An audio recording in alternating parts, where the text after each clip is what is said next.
Mais j'ai quelque chose contre toi. C'est que tu as là des gens attachés à la doctrine de Balaam, qui enseignait à Balak à mettre une pierre d'achoppement devant les fils d'Israël, pour qu'ils mangeassent des viandes sacrifiées aux idoles et qu'ils se livrassent à l'impureté.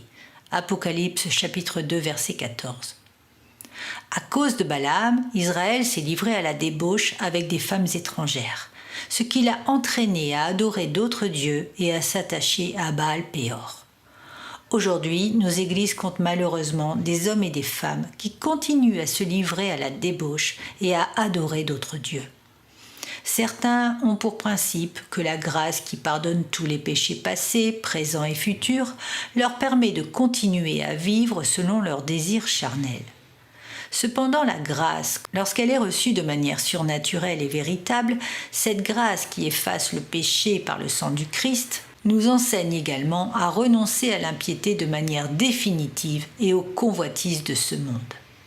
La grâce nous appelle à vivre pieusement et à rechercher la sanctification jour après jour. La grâce est un don de Dieu, et celui qui se livre au péché ou à l'idolâtrie sans remords ne peut prétendre l'avoir reçue. Tout chrétien véritable tombe, mais il finit toujours par se relever après s'être humilié devant le Père.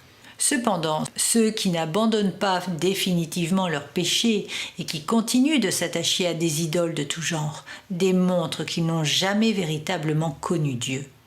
Dieu libère ses enfants, il les conduit dans la sainteté et les pousse à rejeter le mal. Le sort de ces soi-disant chrétiens sera leur perte éternelle. La parole les jugera et les condamnera.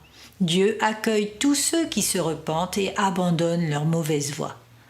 La parole de Dieu est véritable et elle s'accomplira. C'est pourquoi n'écoutons pas ceux qui enseignent comme Balaam, mais attachons-nous à la parole et méditons-la sans relâche. C'est elle et uniquement elle qui nous conduira dans la vérité.